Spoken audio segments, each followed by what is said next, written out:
시청자 여러분 안녕하십니까? 안양 윌스기념병원 신경외과 전문의 이동찬 병원장입니다. 오늘 제가 비욘디를 통해서 여러분께 두 번째로 인사를 드리게 되었는데요.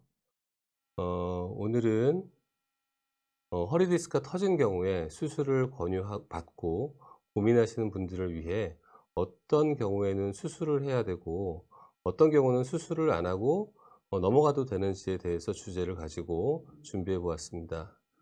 제가 작년 8월 30일에 나에게 맞는 환자 맞춤 허리 치료법이라는 주제로 처음 여러분께 인사를 드렸었습니다.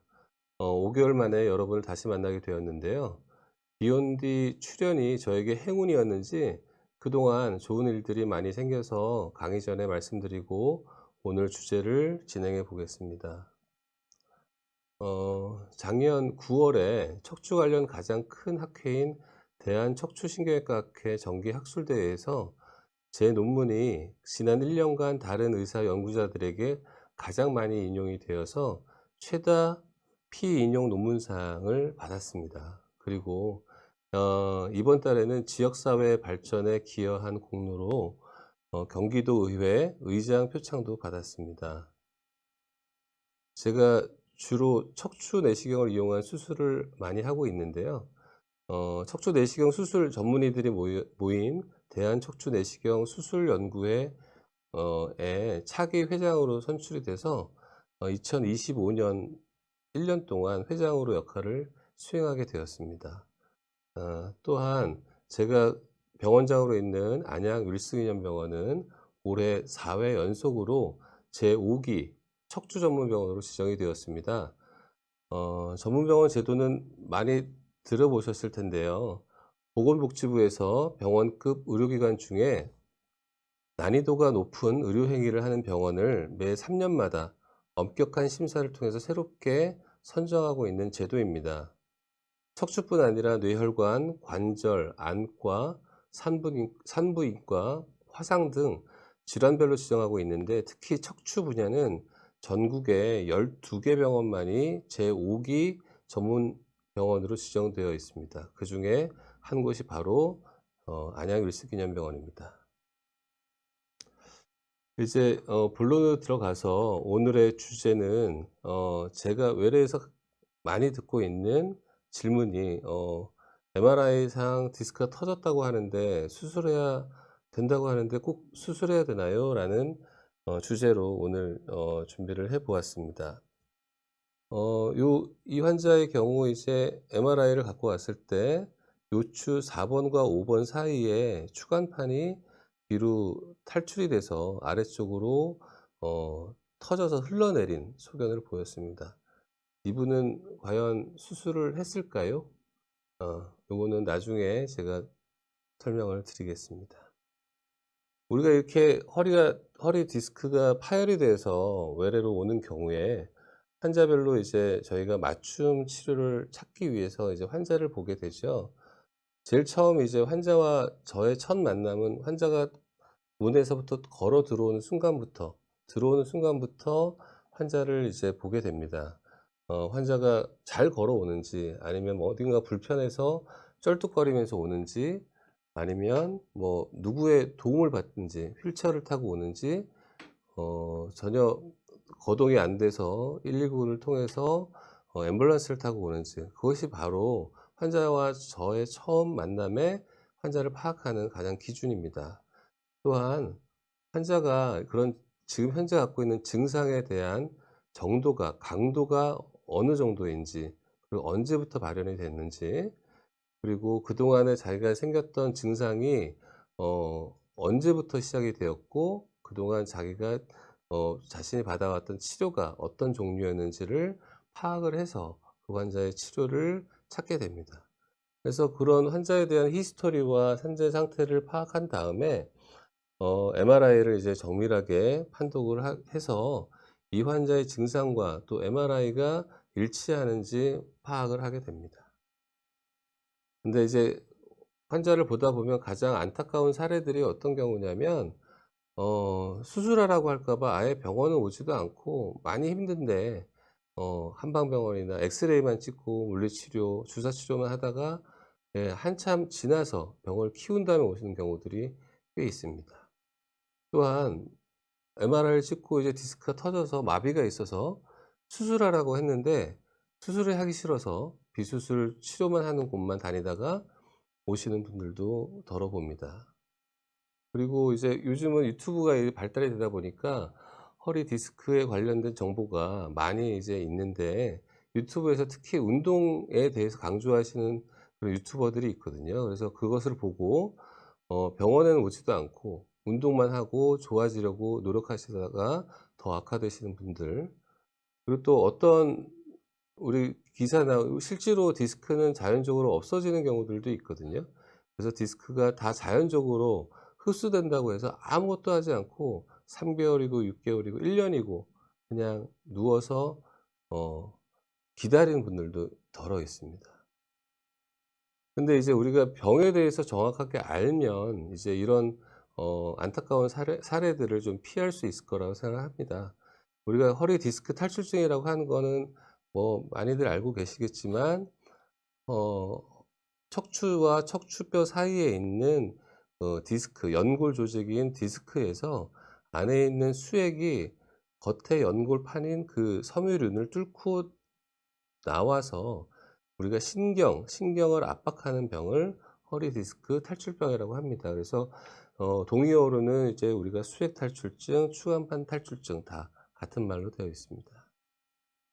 우리가 디스크는 그 정도에 따라서 단계를 나누는데 디스크가 그 섬유륜이 조금 찢어지면서 수액이 섬유륜 쪽으로 좀 밀고 나왔을 때 초기를 우리가 디스크 팽윤이라고 그러고요.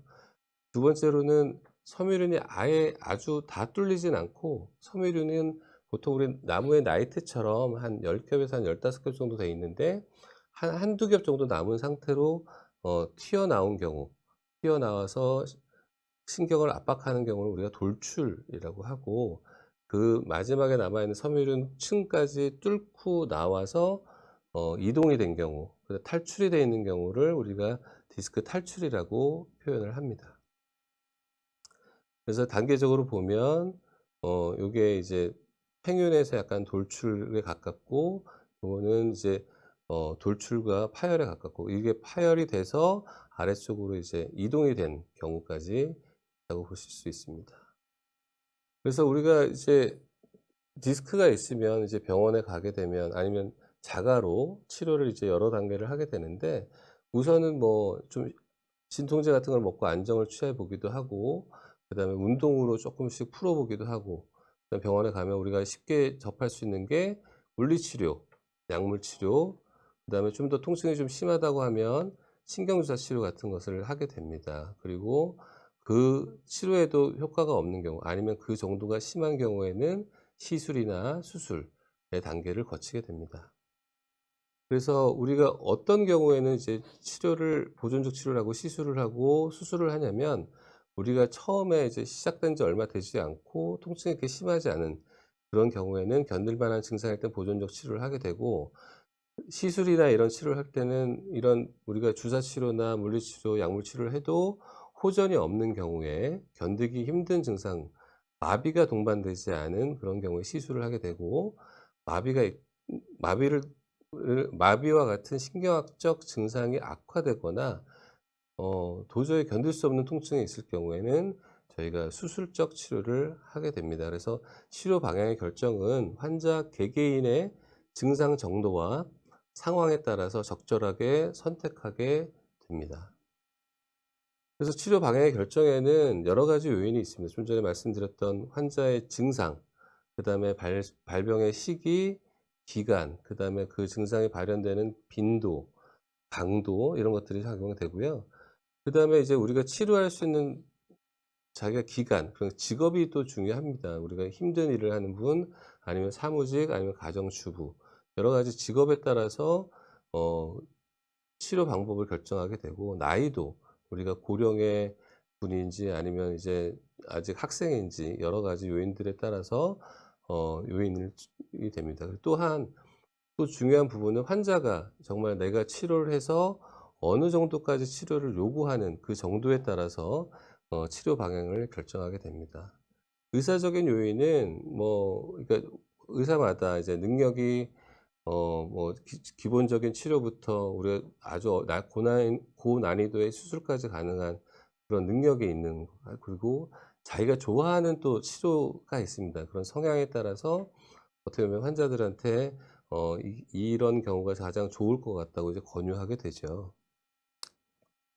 근데 이제 그래서 이제 디스크가 파열이 되어서 우리가 오는 경우에 그래도 우선은 바로 뭐 수술이나 이런 것들을 하지 않고 지켜보는 경우가 어떤 경우냐면 되었지만 통증이 그렇게 심하진 않고 통증이 있어도 마비가 없는 경우 우선 우리가 비수술적으로 주사나 물리치료나 약물치료를 할 수 있습니다. 그리고 그런 경우에 이제 시도를 했는데 다행히 통증도 많이 좋아지고 일상생활에 큰 지장이 없는 경우는 디스크가 파열이 되었다 하더라도 수술을 하지 않고 지낼 수 있습니다. 아까 언급했던 내용 중에 허리 디스크가 자연적으로 흡수되는 경우가 있거든요. 근데 이제 그런 빈도가 높은 경우들을 좀 보면 디스크의 크기가 좀 작을수록 그리고 수분을 많이 함유한 디스크일수록 자연 흡수될 가능성이 좀 있습니다. 또한 건강 상태가 좋은 경우는 우리가 스스로 이거를 디스크를 파열된 디스크를 이물질로 생각을 하고 몸에서 그거를 흡수하는 데 도움을 주려고 노력을 하기 때문에 건강 상태가 좋은 경우에 또 흡수 확률이 높다라고 합니다. 또한 나이가 들수록 디스크의 흡수와 재생 능력이 감소하는 것으로 되어 있어서 젊은 층일수록 디스크가 자연 흡수될 가능성이 높은 걸로 되어 있습니다. 그리고 우리가 디스크 파열이 되었다고 하였을 때 적절한 치료를 하고 그 치료에는 물리치료, 안정화 운동, 통증 관리들을 통해서 디스크 주변의 근육을 강화하고 염증을 줄이는 치료를 적절히 하였을 때는 흡수를 촉진을 할 수 있다고 되어 있습니다. 그리고 또 유전적인 요인을 빼놓을 수가 없는데요. 우리가 환경적인 요인도 중요하지만 유전적인 요인도 있다고 볼 수 있습니다. 이런 모든 요인들이 종합적으로 발생할 때 환자의 개별적인 상황에 따라서 디스크는 자연 흡수가 될 수 있다고 볼 수 있고 하지만 통증이 심한 경우에는 항상 척추 전문의의 조언과 치료가 필요하다고 볼 수 있습니다. 그래서 이제는 그 디스크가 파열이 돼서 외래로 왔던 환자들 사례를 보면서 좀 말씀을 드리겠습니다. 60대 남자 환자고 이 환자는 옛날부터 이제 허리를 통증이 있고 다리 저림이 있었습니다. 그래서 저한테 왔을 때는 7일 전부터 통증이 있다고 했고 다른 병원에서 MRI를 갖고 왔을 때 요 4번, 5번 간에 디스크가 파열이 돼서 아래쪽으로 이동을 해서 신경을 심하게 압박하는 소견을 보였습니다. 우선은 마비 증상이 없었기 때문에 신경주사 치료를 시행을 했었고 시행을 한 후에 환자는 한 번 치료로 좋아졌습니다. 좋아졌고 다음에 와서 약만 처방을 받고 가셨고요. 그리고 1년 후에 또다시 비슷한 증상으로 오셨어요. 이번에는 오른쪽 증상으로 왔었고 그 전에 4번, 5번에 파열됐던 디스크는 흡수가 됐습니다. 그리고 3번, 4번에 있는 디스크가 오히려 그전과 다르게 튀어나왔고 그 튀어나온 디스크에 의한 통증으로 내원을 했습니다. 요번 16년에 내원했을 때도 주사 치료를 2차례 시행하고 호전이 돼서 그동안 건강하게 지내시다가 또 이제 이분이 2020년에 내원을 했습니다. 이때는 이제 다시 왼쪽 다리 통증으로 오셨고 그 전에 보였던 3, 4번 디스크가 더 파열이 되고 이번에도 파열이 됐고 심하게 신경이 압박되는 소견을 보였습니다. 환자가 하지만 마비 증상은 없었기 때문에 우선은 주사 치료로 우선 시행을 했습니다. 그리고 좋아져서 요즘은 가끔 약만 타러 다니시고 있습니다.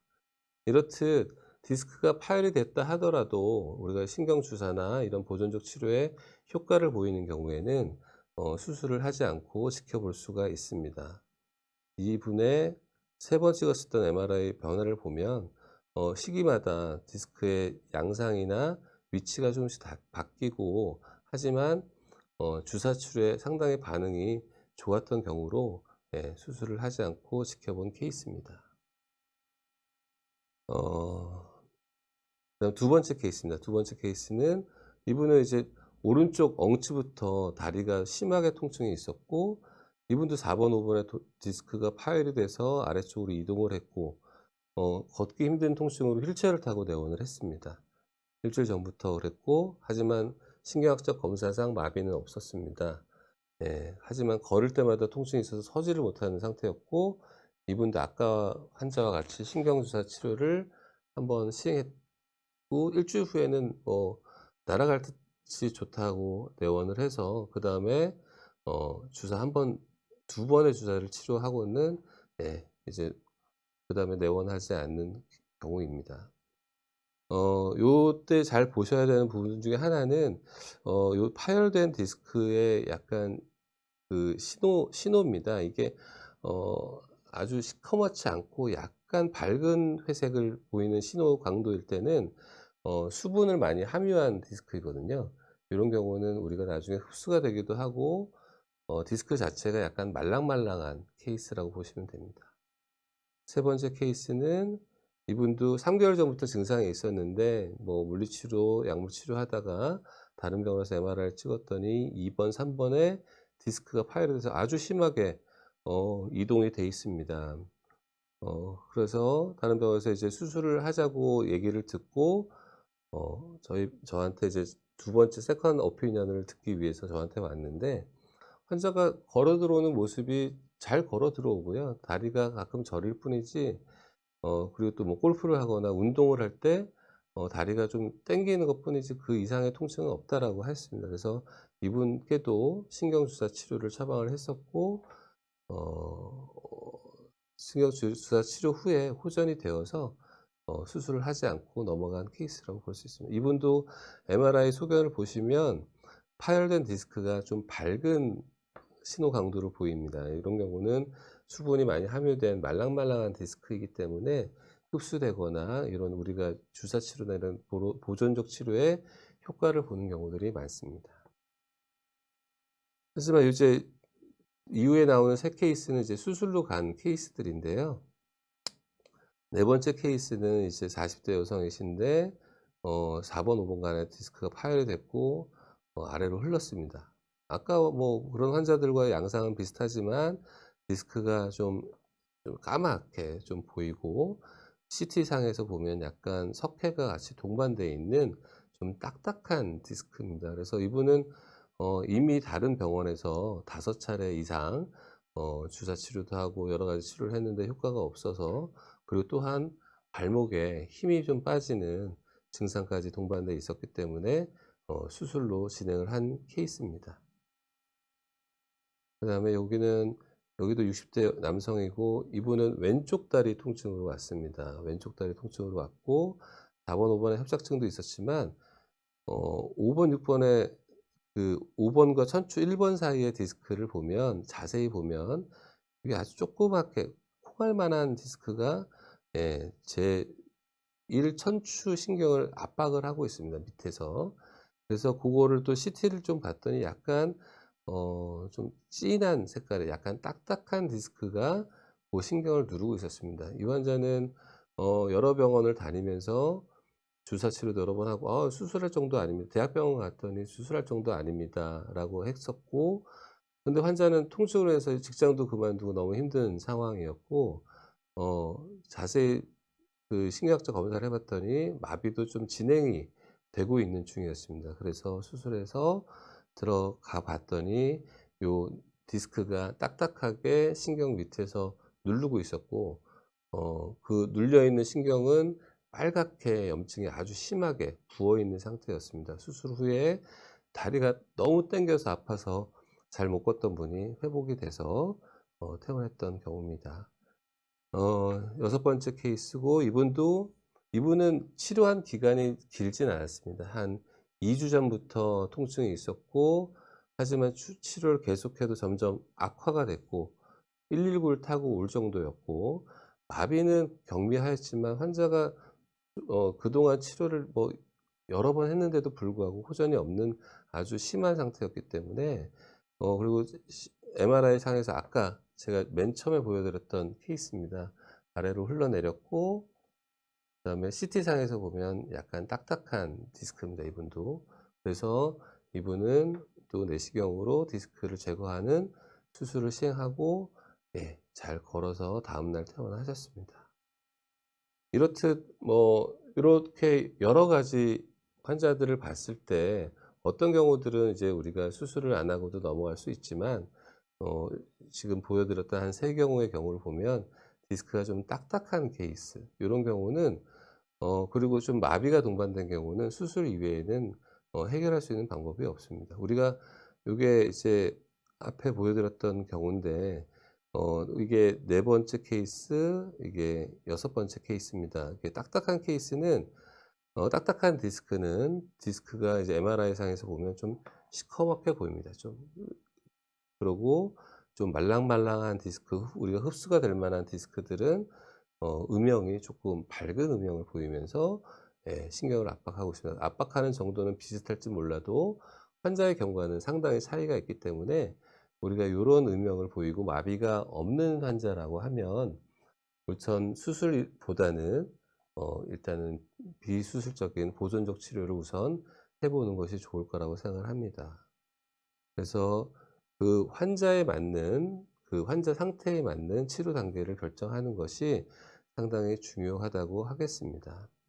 그래서 이제 제가 좀 설명드리고자 하는 부분은, 우리가 시술, 척추에 하는 시술과 수술이 있는데, 우리가 보존적 치료를 했는데도 불구하고 호전이 없는 경우에 우리가 시술과 수술을 선택하게 되는데, 어떤 경우에는 시술을 하고 어떤 경우는 수술을 하는 게 좋은지 말씀드리겠습니다. 우리 척추 수술과 척추 시술의 차이를 보면, 일단 치료 대상은, 시술은 그래도 마비가 동반되지 않은 좀 약간 경한 경우, 물론 통증 강도가 상당히 심하지만 디스크 MRI 상에서 파열까지는 아니고 좀 돌출된 정도의 심한 통증이 있는 경우도 시술의 대상이 됩니다. 그래서 치료하는 목표는 뭐냐? 우리가 수술은 그 디스크 파열에 대한 의해서 신경이 압박되고 있는 그 원인을 직접 제거하는 게 수술입니다. 그게 내시경을 이용을 하던, 우리가 육안으로나 현미경으로 보던 원인을 제거하는 것은 수술입니다. 우리가 내시경 수술이라 하는 게 절개가 1cm도 안 되는 절개를 해서 수술을 하지만, 다른 데서는 그것을 제거하는 경우는 우리가 수술이고요. 그 내시경을 위해서 뭐 박리, 그다음에 주변에 혈관이나 염증을 소작하는 경우는 시술이라고 볼 수 있습니다. 그래서 보통 수술은 전신 마취나 척추 마취를 통해서 이제 하게 되고요. 시술은 국소 마취로 진행을 하게 됩니다. 치료하는 시간은, 시술은 보통 2~30분 안에 끝나기 때문에 빨리 끝나고요. 그다음 수술은 아무래도 원인되는 거를 제거하기 위해서 하기 때문에 그 정도에 따라서, 심한 정도에 따라서 한 30분에서 한 2시간까지 걸릴 수 있습니다. 흉터는 시술의 경우는 거의 남지 않고요. 그다음에 수술은 내시경이든 우리가 현미경 수술이든 흉터는 있지만, 점점 내시경 수술이 발달하면서 흉터는 감소하는 추세입니다. 우리가 효과는, 우리가 수술은 원인을 바로 제거하기 때문에 통증의 정도가, 특히 다리 통증이나 방사통은 뭐 빠르게 좋아지는 것으로 볼 수 있고, 시술은 우리가 직접적인 원인을 제거하지 않고 염증을 치료하거나 유착을 박내하는 거라서 다양한 경과를 보이게 됩니다. 그래서 우리가 회복은 어, 여기 밖에서 나왔는데, 시술은 하루 이틀, 우리가 수술은 일주일에서 한 달 정도 걸리는 것으로 되어 있습니다. 시술은 1박 2일, 입원은 3일 이상 하는 것으로 되어 있고, 보통 그다음에 우리 시술은 반복적으로 할 수 있습니다. 뭐 1년 전에 했다가 아주 좋아졌다가 뭐 다시 통증이 있어서 시술을 해도 뭐 큰 위험성 없이 할 수 있지만, 우리가 같은 부위에 수술을 하는 경우에는 약간의 좀 난이도가 있지만, 충분히 가능하고 그래도 좀 조심해서 하면 반복적으로 할 수 있습니다. 그래서 저는 주로 이럴 때는 시술을 하는데 병변이 심하지 않거나 보존적 치료에 반응이 없는 경우, 이제 뭐 주사 치료를 뭐 여러 번, 대여섯 번 했는데도 불구하고 계속 반복되는 방사통이 있고 허리 통증이 있다고 하면 우리가 시술을 시도하게 되고, 수술해야 될 정도로 심한데 환자가 나이가 많거나 몸이 약하고 수술에 대한 심리적, 신체적 부담이 있는 경우는 우리가 시술을 하게 됩니다. 또한 빠른 일상 회복이 필요한 경우, 치료할 시간이 별로 없는 경우에, 통증이 아주 심한 경우에도 선택적으로 시술을 하게 됩니다. 수술은 앞에 말씀드렸던 여러 가지 시술이나 여러 가지 치료를 했는데도 반응이 없는 경우에 우리가 수술을 하게 되고, 마비나 대소변 장애 이런 것들이 있을 때는 빠른 회복을 위해서 수술을 하게 됩니다. 그 다음에 극심한 통증으로 인해서 일상생활에 많은 지장이 있는 경우도 삶의 질 향상을 위해서 수술을 하는 것이 좋다고 생각합니다. 좀 전에 말씀드렸던 시술의 종류는 대표적인 게 신경 성형술과 풍선 확장술이 있는데, 뭐 여러 강의들에서 많이 보셔서 아시겠지만 신경 성형술은 카테터를 이용해서 여러 개의 병변을 같이 치료할 수 있는 장점이 있고, 풍선 확장술은 끝에 풍선이 달려 있어서 유착을 더 쉽게 풀 수 있고, 또한 협착이 있는 부분을 부풀려줘서 감압을 해주는 효과가 있어서 두 가지는 좀 다르게 시행이 되고 있습니다. 그래서 저는 제 개인적으로는 이렇게 디스크 높이가 좀 유지가 되는 경우는 신경성형술을 더 선호하고요. 풍선 확장술은 디스크 높이가 좀 감소돼 있고 협착증이 주 병변인 경우에 풍선 확장술을 더 선호하고 있습니다. 내시경 수술은 어떻게 보면 시술과 수술의 경계라고 할 수 있지만 그래도 수술이고요. 우리가 병변 위치에 따라서는 아까 척추 마취나 전신 마취를 한다고 했지만 국소 마취로도 가능하고, 직접적인 원인을 다 제거할 수 있는 거기 때문에 요즘은 그 효용 범위들이 넓어지고 있고 적응증이 넓어지고 있습니다. 내시경 수술의 종류는 구멍 하나를 이용해서 하는 단일공 내시경이 있고, 구멍 두 개를 이용한 양방향 내시경이 있습니다. 최근에 치료 트렌드는 아무래도 내시경 수술이 점점 증가하는 추세이고, 내시경 수술이 적응성이 점점 확대되고 있습니다. 그리고 내시경 수술의 경우는 숙련자의 숙련도나 경험에 따라서 효과가 다를 수 있기 때문에 선택적으로 잘 받으셔야 되고, 주치의와 상담을 통해서 올바른 치료 방향을 결정하시는 게 좋을 것 같습니다.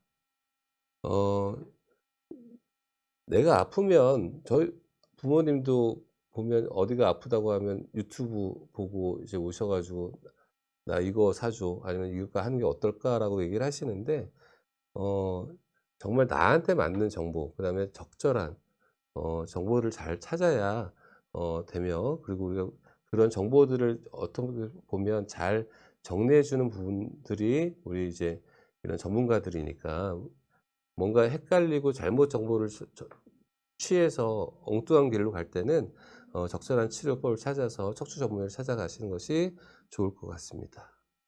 그래서 척추 수술은 하면 안 되는 것도 아니고, 요즘은 뭐 하고 나서 평생 누워서 하는 것도 아니기 때문에 수술을 잘 받으시면 좋은 결과들을 받으리라고 생각합니다. 여러 번 강조하지만 우리가 마비가 있고, 그다음에 대소변 장애가 있고 4주 이상의 비수술적 치료를 해도 반응이 없는 경우는 수술을 심각하게 고려하시는 게 좋을 것 같습니다. 마지막으로 오늘 꼭 기억해 주셨으면 하는 거는, 딱딱한 디스크는 비수술적 치료로 호전될 가능성이 매우 낮습니다. 그래서 전문가의 의견을 듣고 좀 비수술적 치료에 반응이 없는 경우, 그리고 딱딱한 디스크를 갖고 계신 분들은 계속 그거가 좋아지기를 기다리지 마시고 적절한 시기에 수술을 받으시는 게 좋을 거라고 같습니다. 그리고 현재 받고 있는 치료에 반응이 없거나 증상이 점점 심해지면 다른 치료를 찾으셔야 됩니다. 계속 뭐 한 달이고 그 치료를 고집하지 마시고, 반응이 없는 경우는 다른 치료 방법을 찾는 것이 좋을 것 같습니다. 그래서 수술이 필요하다고 이제 여러 사람들이 얘기를 하면 수술을 받는 게 좋을 것 같고, 그리고 이런 모든 치료들은 모든 치료가 가능하고 경험이 있는 병원에서 치료를 받으시면 여러분들의 척추 건강에 도움이 될 것 같습니다.